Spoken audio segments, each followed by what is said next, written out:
que eu tenho, eu te dou. Cristo. Atos 3. Pedro e João subiam ao templo para a oração da hora nona. Era levado um homem, coxo de nascença, o qual punham diariamente à porta do templo, chamada Formosa, para pedir esmola aos que entravam ali. Vendo ele a Pedro e João que iam entrar no templo, implorava que lhe dessem uma esmola. Pedro, fitando, ou seja, olhando firmemente nos seus olhos, juntamente com João, disse: olha para nós. E ele os olhava atentamente, esperando receber alguma coisa. Pedro, porém, lhe disse: não possuo nem prata nem ouro, mas o que eu tenho, isso eu te dou. Em nome de Jesus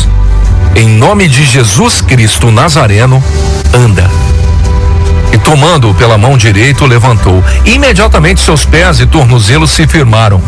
E de um salto se pôs em pé, passou a andar e entrou com eles no templo, saltando e louvando a Deus. Todo o povo o viu andar e louvar a Deus e reconheceram ser ele o mesmo que esmolava, assentado à porta formosa do templo. E se encheram de admiração e assombro por isso que lhe acontecera. Hoje eu quero falar sobre estar no lugar do milagre e não receber o milagre. A gente está no livro de Atos dos Apóstolos. Para você entender de forma bem simples, esse livro da palavra sagrada é a continuação dos evangelhos. Sabe quando você termina os relatos sobre a vida de Jesus e começa a pensar, tá, mas e aí? E depois? O que acontece depois? Atos é exatamente o depois. Ele mostra o nascimento da igreja, como o evangelho começou a se espalhar pelo mundo e como homens comuns, cheios do Espírito Santo, como Pedro e João nesse capítulo, se tornaram instrumentos para transformar o mundo. É quase um diário da fé cristã. E se você parar para pensar, esse livro continua sendo escrito até hoje, através de homens e mulheres como eu e você, que receberam Jesus como seu Senhor e Salvador e recebeu o privilégio de ser morada do Espírito Santo, para que possamos também ser utilizados como ferramentas importantíssimas para a disseminação da palavra do Senhor. Pedro e João estavam indo até o lugar do milagre, o templo, a igreja. Ali naquele lugar, eles veem um coxo, um homem que desde o seu nascimento não sabia o que era andar. Agora eu quero que você pare um pouquinho só para analisar e se colocar no lugar desse homem. De tantos lugares que ele poderia estar, por que pedir esmola justamente na porta do templo? Por muito tempo, creio eu, ele tentou o seu milagre, buscando naquele lugar sagrado a transformação de vida que ele tanto almejava. Só nos colocamos no lugar do outro quando a gente passa pela mesma situação do outro. Quando a gente é privado de algo que até então parecia normal na nossa vida. Imagine, para você que anda normalmente, para você é normal você se levantar e ir para onde você quiser. Agora você imagina essa pessoa, esse homem, esse coxo, que desde do nascimento ele não sabia o que era andar. Ele era impossibilitado de ir e vir, dependendo das outras pessoas para tudo, mendigando na sua existência, escravo da sua deficiência, buscando nos homens a única coisa que os homens poderiam lhe dar: esmolas. O resto, o que lhe sobrava, as migalhas.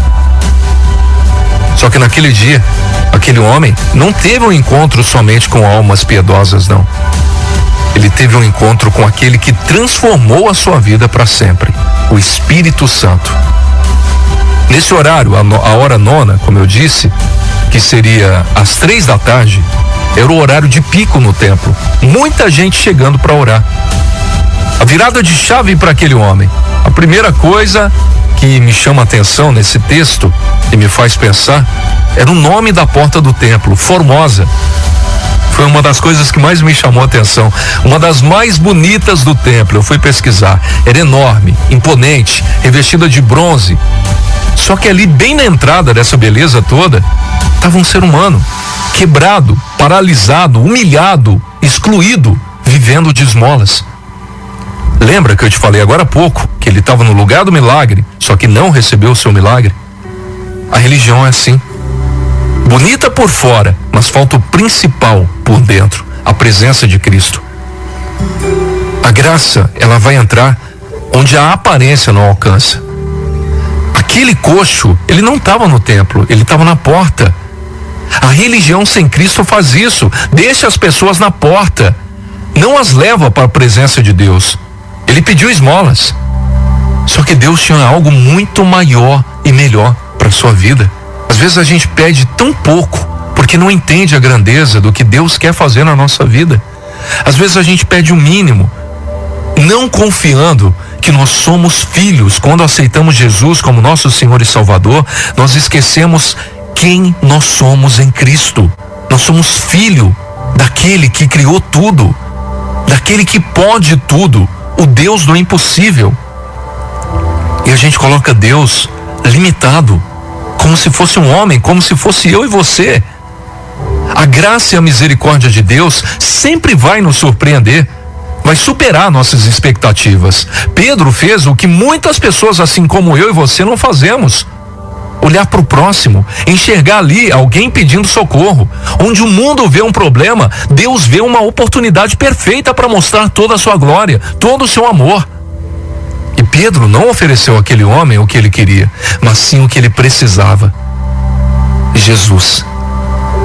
Quantas pessoas hoje não estão precisando do Salvador, de uma vida? Assim como aquele homem, muitos hoje labutam, lutam, correm atrás, só que sobrevivem deficientes na fé, faltando alguém para falar de Jesus. Aquele homem não entrou no templo andando depois que ele foi curado, mas saltando, louvando a Deus, e todos veem a transformação naquele homem. Sabe por quê? Porque quando Deus muda alguém, todo mundo consegue enxergar, porque é impossível você ser morada do Espírito Santo e as outras pessoas não reconhecerem o Espírito Santo na sua vida. É impossível ser a mesma pessoa onde Jesus alcança, porque não é somente um milagre, é vida nova. E é isso que eu quero te apresentar hoje. Esse mesmo Deus continua o mesmo. O Deus que curou o coxo pode curar a sua vida, pode curar qualquer coisa na sua vida e te dar uma nova vida. Sabe por quê? Ele te ama, Ele te quer, Ele quer fazer morada aí em você, e através de você vai utilizar a sua vida como instrumento, como ferramenta, para que mais e mais pessoas alcancem também desse amor, esse amor único, insubstituível de Deus. Tem ciúmes de mim.